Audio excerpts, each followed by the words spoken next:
Lason niya. Good morning! Good morning guys! Ay, tanghalian na pala. Sorry. Tama, kain tayo. Kain po.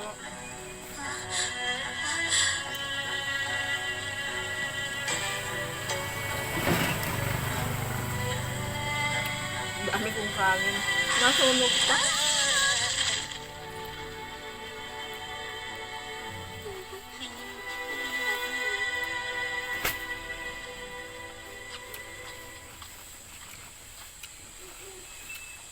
Buti na lang hindi nga tayo nahalata. Salamat naman.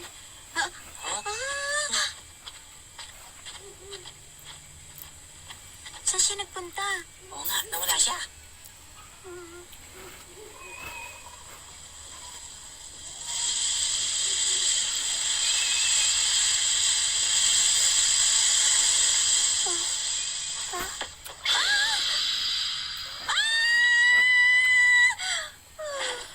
Mary! Sana kaya napunta si Senyorita Mary.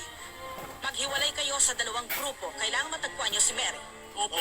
Pagkitil ng buhay. Baka mali ang narinig mo. Isa siyang doktor. Hindi niya magagawa yun. Ano pang hinihintay ninyo? Baka akala ninyo sasama ako sa inyo. Sige po. Malalim na ang gabi. Akala ko na lang na si Mary.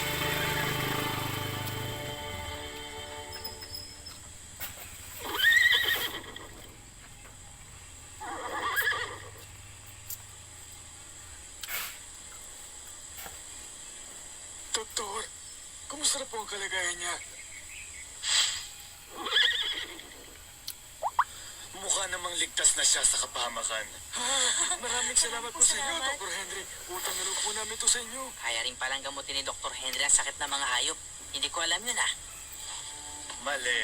Hindi nga ako pumapayag noong una dahil hindi naman ako veterinaryo.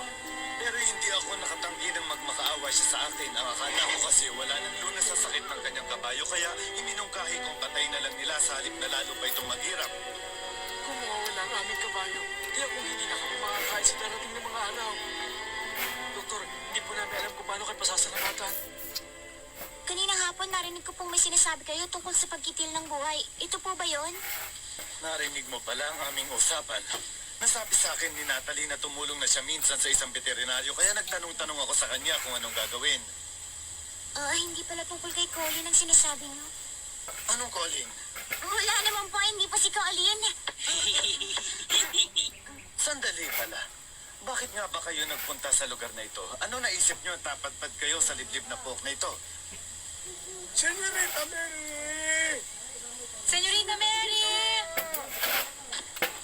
Senyorita Mary, si Martha ito! Saan naman kayo nagpunta ang batang yon? Senyorita Mary! Senyorita Mary, sumagot kayo!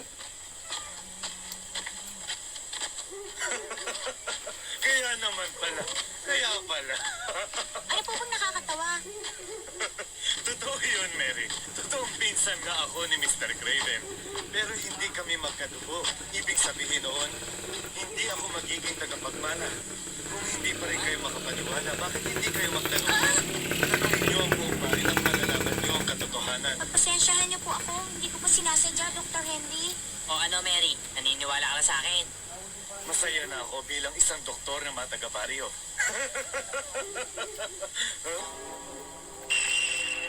Ano? Ano yun, Deacon? Ano? Huwag bitawan mo ako, Tico. Hindi maaari multo ito. Ay, ma, kala ko yeso. Lalaking tao, duwag. Senyorita Mary! Huwag mo na sa lang dyan sa tuka. Senyorita Mary! Senorita Mary! Martha! Martha, nandito kami! Senyorita Mary! Senyorita Mary, sa Diyos at ligtas pala kayo. Kakamay ako. Senyorita Mary, Ilagay mo dun, oh. maluwag. Martha. Ay! Pinag-alala ko kayo. Si Martha, ano po? Kita na ninyo? Hindi ko hindi naniniwala ka na sa akin ngayon. Walang engkanto dito. Doktor kayo pala ang kasama ng mga bata. Deacon! Bahala kayo. Hindi pala kita dapat pinagkakatiwalaan. Oo, Ikaw ano? dapat ang nag-aalaga ng senyorita Mary. Bumalik ka dito! Halika dito, Deacon! Ako dapat si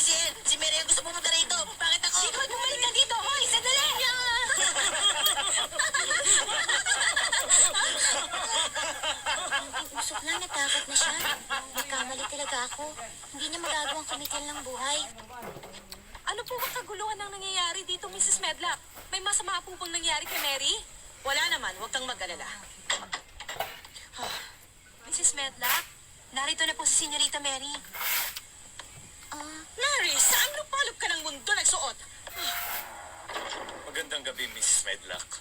Dr. Henry, ang ibig sabihin ba nito ay kasama kayo? Oo, dalawa kami ni Mary magkasama. Ang katotohanan niyan, ako ang naging dahilan kung bakit ginabi siya na uwi. Ako na ang humihingi ng dispensa. Huwag mo siyang pagagalitan.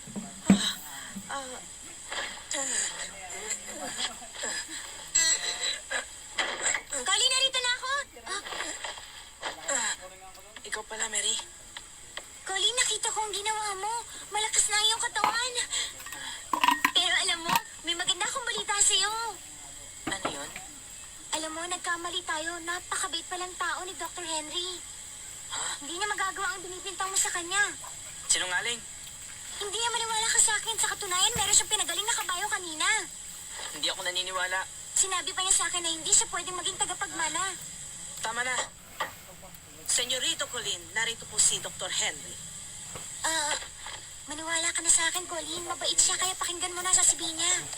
Colleen, kumusta na ang pakiramdam mo ngayon? Hayaan mo, suriin ko ang katawan mo. Huwag mo hawakan. Colleen, bakit ba ang tigas ng ulo mo? Sige ka, hindi na ako makikipaglaro sa'yo.